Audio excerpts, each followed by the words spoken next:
Hello हाँ भैया। चिरकुट शाका Laka boom boom की पेंसिल से गेट बनाकर जेल से फरार हो जाता है। बल्लू तुम्हारी जेल से फरार गया।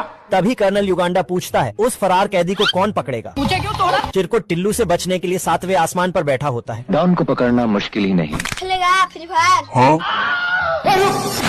चिरकुट भागकर समुद्र के नीचे आ जाता है। तभी पीछे से टिल्लू मछलियों के साथ तैर रहा होता है। चिरकुट टिल्लू से बचने के लिए पेड़ के पीछे छुप जाता है। कौन है बे? पीछे देखो पीछे। आप प्लीज हमें गोवा छोड़ सकते हैं? चल भाई। तभी चिरकुट बिना डिग्री के पायलट बन जाता है। बाप की चड्डी फटी पड़ी है। साला ये बौना टिल्लू नहा धोकर इसके पीछे पड़ गया होता है। लेवल सबके निकले। बेचारा चिरकुट जिधर भी जाता बौना टिल्लू उससे पहले ही पहुंच जाता। क्या रे भिख मंगिया? थक हार कर चिरकुट चुपचाप अपने से खुद को जेल में बंद कर लेता है। बेकार है भैया, मैं तो टूट गया। भुक्कड़ बकरी का बच्चा अब की बार पटरी खा गया। और ये ही नहीं, इंजन का पिस्टन तक खा गया। कुछ दिन पहले इसे किसी ने भेड़िए के दरवाजे पर छोड़ दिया। भेड़िया जब तक कुछ समझ पाता तब तक वह फर्श सहित घर का फर्नीचर तक खा गया। ऐसा मत करो मेरी जान। पेंटिंग में बनी महिला का लहंगा नोच लिया और सब कुछ खाते खाते भेड़िया का तंबू चबा गया। अब भेड़िए के पास सिर्फ लाल लड़कियों वाली लेगी ही बची है। भेड़िया ने उसे दूध की बोतल दी, लेकिन उसने दूध निकाल दिया और बोतल चबा ली। फिर उसने प्लेट और चम्मच से सैंडविच बनाया और खा लिया और चाय सहित कप खा गया। 5 मिनट मुंह पहुंचने के बाद रुमाल तक चबा गया। भेड़िया उसे बाहर चराने के लिए बांधने गया। तब तक उसने रस्सी चबा लिया और रास्ते में पड़ने वाले जूते को भी खा गया। अच्छी बात यह है कि वह शाकाहारी है और ये भी कि भेड़िए की 29 उंगलियां सलामत है। अच्छा ठीक है। भेड़िया ने उसे टावर से बांध दिया और जाने लगा। तभी पीछे देखा तो टावर गायब था, ऊपर खाली पंखा था। रोम रोम भाइयों। लुल्ली मुर्गी ने बड़ा करने वाला दवाई खा लिया है और अचानक से इसके पेट में कुछ हलचल मचती है और गलती से ये हाथी का अंडा दे देती है। ये देख सब आ जाते। थोड़ी देर बाद इसका जंबो साइज बच्चा अंडा तोड़ के बाहर आ जाता है और अपनी अम्मा से बोलता है तेरी बहन ब्याह करवा का। इस चमत्कार को देख सारी पड़ोसन हंसने लगती। लुल्ली इसका वजन तोलने के लिए थर्मामीटर पे बैठाती है। तभी मीटर टूट के इसका थोबड़ा तोड़ देता है। सभी मुर्गियाँ चारा को देख के पगला जाती हैं। चलो उधर। लेकिन ये हाथी का बच्चा सारा खाना चट कर जाता है, इसलिए बाकी की मुर्गियाँ इसको गिराने लगती हैं। साला मुर्गा पानी में गोता लगाता है, तभी पानी में गिर के सीधा पाताल लोक पहुंच जाता है। मोटके की हरकतों से पड़ोस की मुर्गियाँ इसकी अम्मा को ताना मारने लगती हैं। हमारा घर, हमारा द्वार, हमारा गाड़ी, हमारा घोड़ा। पतलू प्रसाद कलुआ भालू के खाने को हथियाना चाहता है। गया। कलुआ उससे परेशान हो गया, इसलिए वह फोन बूथ में खाने गया। लेकिन पतलू प्रसाद टेलीफोन की टोटी से निकलकर कलुआ की रोटी खा गया। 5 मिनट। कलुआ ने उसकी नरकसी पकड़कर टोटी से निकाला और जंजीरों से बांधकर ताला लगाकर अब देख तू। लकड़ी से ठोक कर खाही में फेंक दिया। लेकिन पतलू प्रसाद के पास हर चीज का सॉल्यूशन था और वह पात की तरह निकल गया। मुझसे कोई स्मार्ट। फिर पतलू प्रसाद ने देखिए ठगराएं काट रही है हमको। दूरभाष यंत्र से कलुआ को पिकनिक पर जाते देखा माल आ गया, आ गया, आ गया। तो उसने रास्ते में फ्री की खाने वाली जगह बना दी। फिर क्या कलुआ ने अपनी चादर बिछा दी। पतलू टेबल के नीचे से सब कुछ खा रहा था। जूस पिला दो। आखिरकार पतलू सामने आया रुको जरा और कलुआ को जादू दिखाया और बेवकूफ बनाकर डोनट खाया और तंबाकू छिड़क कर मुर्गी को निगल गया। क्योंकि मैं जानता हूँ। अभी बताता है भाई। बिल्ले के मुंह का निवाला सिल गटक जाती है। अजीब जानवर है। ये देख बिल्ला चूहे को गटकने चल देता है। क्या रे भिख मंगिया, क्या देख रहा है? बिल्ला सिल को पैसे की बोरी समझकर पकड़ लेता है और चूहे के झोली में डाल देता है। जय हिंद दोस्तों। तभी चूहा इसी झोली से लोहे को ढक देता है। साले को बम से उड़ा दूंगा, एक बार हाथ में आ जाए तो। ये क्या हो गया? छोटा सिल बिल्ले से बचने के लिए बिजली के खंभे पर चढ़ जाता है। आजा। देखा आपने लापरवाही का नतीजा। इतने में बांगड़ बिल्ला साइकिल से इसका पीछा करने लगता है। अब तू गया बेटा। ये देख सिल इसका फ्यूचर मोड़ देता है। हैकर है भाई, हैकर है। ये कैसे हो गया है? तभी बिल्ला टायर काटकर सिल का अब्बा बन जाता है hello guys, I am Sunny Leone. और चूहे को ठोक कर सिल का सिल तोड़ने का प्लान बनाने लगता है। बाबू। पर बाहर आते ही बिल्ले को सिल समझकर सर्कस वाले उठा ले जाते हैं गया। और इस बांगड़ बिल्ले से भोंपू बजवाने लगते हैं। हे प्रभु। मुर्गी अपनी कोठरी से झांकी बाहर देखा। आजा। एक छिछोरा कीड़ा उसे खाने के लिए बुला रहा था। बाबू आपने खाना खाया?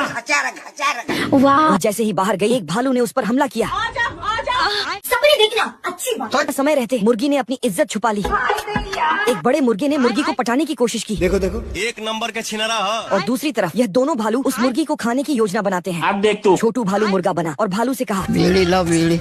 जब मैं यहाँ पर मुर्गी को लाऊं तब उसे ठोक देना। मुर्गी ने उसे देखा और तुरंत उसे भाव देने लगी। इससे तो बहुत मजा आएगा। मुर्गी ने उसे प्यार में दिल, गुर्दा, फेफड़ा सब दे दिया। रुक, तेरे को बताते। लेकिन समय रहते मुर्गी ने उसे रोका और मुर्गी से कहा, मैं तुम्हारा कसम हूँ। मैं तो जाऊंगी, जमानत थूकेगा। फिर मुर्गी टट्टी का बहाना बनाकर वहाँ से चली गई। तब मुर्गे ने उस भालू की खबर ली। भालू ने उसे जूते मार मार के रॉकेट से बांध दिया और उसे आग लगाने वाला था। तभी मुर्गी बोली, अपनी कसम की चिता में मैं आग लगाऊंगी। अच्छा। और आग लगा दी। मुर्गा उड़कर धरती की दूसरे हिस्से में गिरा। बतख गुस्से में आता है और पेड़ को जड़ से काटने लगता है। वह पेड़ गिरने ही वाला था कि गिलहरियों ने फिजिक्स का नियम ही पलट डाला। ये सब क्या देखना पड़ रहा है। बतख जाता है और पेड़ के ऊपर उछलने लगता है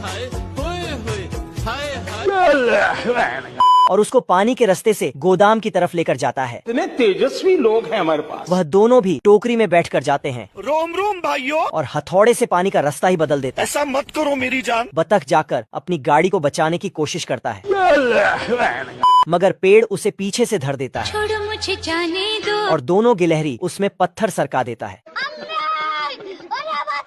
वह पेड़ डायनामाइट लेकर उसके पीछे पड़ जाता है और बतख घर का सारा सामान हटाकर दूसरा दरवाजा खोल देता है। अरे तू जा रही। ये क्या बात करता है यार। मगर वह पेड़ रिटर्न आकर उसके घर को दिवाली की पटाखे की तरह फोड़ देता है। इस दुनिया में जानवर खेतों में काम करता है। बतख धान काटते हैं, भेड़ धान को इकट्ठा करता है और बकरी अपने सिंह से फसल को बैलगाड़ी में रखता है। लेकिन बतख भी उसका मदद करता है। अच्छा। गधा घोड़े को रस्सी बांधता है, फिर घोड़ा घास काटने में लग जाता है। ये सब क्या देखना पड़ रहा है। अच्छा है मैं अंधा हूँ। सारे बतख मिलके घास को एक जगह इकट्ठा करता है और फिर उससे एक घर बनाता है। बहुत मजा आ रहा है यहाँ पे। सारी मुर्गियाँ भी काम करती हैं। गाय घास खाने की जगह घास को इकट्ठा करने में लगी है। वो भी सारी गाय मिलके। चिड़िया आती है और घर को डिजाइन देकर चली जाती है। स्कैरक्रो तो उड़ते हुए फसल काटता है। रोम रोम भाइयों। यहाँ खेतों की जुताई बकरे के सिंग से किया जाता है। इल्ली बीज बोने के लिए गड्ढा करता है और मधुमक्खियाँ बीज बोते हैं। सिस्टम पार देंगे। फिर खरगोश ऊपर से मिट्टी ढक देता है। अच्छा। अरबी नस्ल का मुर्गा गाना गा रहा था। उसके गाने को सुनकर सभी मुर्गियां बावड़ी हो जाती थी। वाह क्या लड़का है, वेरी हैंडसम बॉय। और इधर ये मुर्गी तो उसके फोटो से ही काम चला रही होती। कलुआ मुर्गा अपने मेहरारू की जांच करने लगता है। ये देना।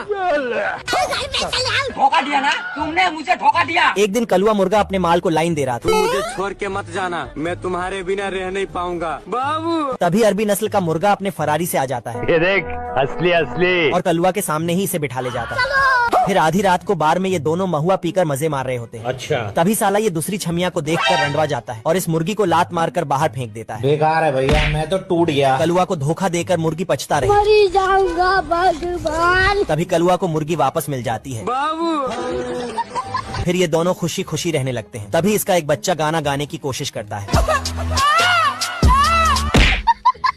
अगर जिंदगी में आगे बढ़ना है तो बाज बनो, बाज। भोसड़ी के लौंडिया बाज नहीं। ये तीनों अपनी माँ की बातें सुनकर फुल जोश में आ जाते हैं और एक एक करके जाने लगते हैं। पर एक बच्चे की तो फट जाती है, वो जा ही नहीं रहा था। नहीं नहीं नहीं नहीं नहीं नहीं नहीं। पर उसकी माँ का दिमाग खराब हो जाता है। वो एक लात मारती है तो ये साला आसमान की सैर करने लगता है। पर ये तो अभी भी नाना कर रहा था। पर ये साला उड़ने लगता है। इधर पे ये खरगोश मजे से गाजर ठूंस रहा था। पर ये नालायक बादल में से खरगोश को चुपचाप देख रहा था और उड़ते उड़ते खरगोश के पास जाने लगता है। खरगोश उसे देखकर अंदर धंस जाता है। कितने मनुष्य लगे, खौफनाक डकैत। छोटा भालू जैसे ही पेड़ से बाहर निकला, इसने धड़ दिया। यार बंगार की शक्ल के तेरे बाप को भूल गया क्या? सॉरी। फिर छोटू ने लंबू को मुर्गी पकाने की फुल रेसिपी डिटेल में बताई। अच्छा ठीक है। फिर भालू ने इसे पकड़ा, धोया और छील कर माइक्रोवेव में रखा। अब छोटू ने लंबू को मिशन नंबर 2 समझाया। वो समझा ही रहा था, तभी लंबू ने बिना देरी के प्लान को अंजाम दे डाला। मिशन 3 में भालू ने इल्ली की कॉस्ट्यूम पहनी और मुर्गी को इशारे करने लगा। मुर्गी जैसे ही बाहर आई, लंबू कुल्हाड़ी से साला मुर्गी ने भी इल्ली पर नमक डालकर साफ कर दिया। मजा आया। भालू ने इसे पकड़कर ठोका तो ये अंडा देकर भाग गई। ये क्या है? अंडे को हिलाया और तोड़ा तो इल्ली उससे बाहर निकलकर खतरनाक लोग हैं। मुर्गी चूजे के साथ जा रही थी। तभी उठा के पट दूंगा, चीर दूंगा, फाड़ दूंगा साले। आजा आजा आजा। मधुमक्खी कैक्टस का कांटा तोड़कर बतख की मारने जाती है। मक्खी बड़े मेहनत से शहद इकट्ठा करती थी। आज कमाएगा तो कल बैठकर खाएगा। तभी साला ये बतख इसे शहद ले जाते हुए देख लेता है। बवाल चीज है वे। और मधुमक्खी का शहद खाते ही ये अपने पेट का जुगाड़ करने लगता है। मस्त प्लान है। ये देना। बतख की हरकत देख मक्खी शहद को झाड़ में फेंक देती है अरे हम तो गरीब हैं, एक गरीब किसी को क्या दे सकता है। और भुक्कड़ बतख से बच के जाने लगती है। ये देख बतख इसके पैरों में पेंट लगा देता है और उसका पीछा करने लगता है। भाई आज ऑमलेट नहीं बनाऊंगा, आज तेल का ऑमलेट बनाऊंगा। ये क्या हो गया? हे प्रभु। तभी साला ये बतख नकली फूल बना के रस्सी से बांध देता है मुझसे कोई स्मार्ट। और उसी रस्सी का पीछा करते हुए ये पेड़ पर चढ़ जाता है। पर मक्खी तो बतख से 2 कदम आगे होती है। चैन दोस्तों गया। तभी बतख को गलती से मधुमक्खी का अड्डा पता चल जाता है और ये उसका सारा शहद लेके जाने लगता है। तभी मक्खी अपने कांटे में धार देके इसकी मारने के लिए दौड़ा लेती है। हे प्रभु।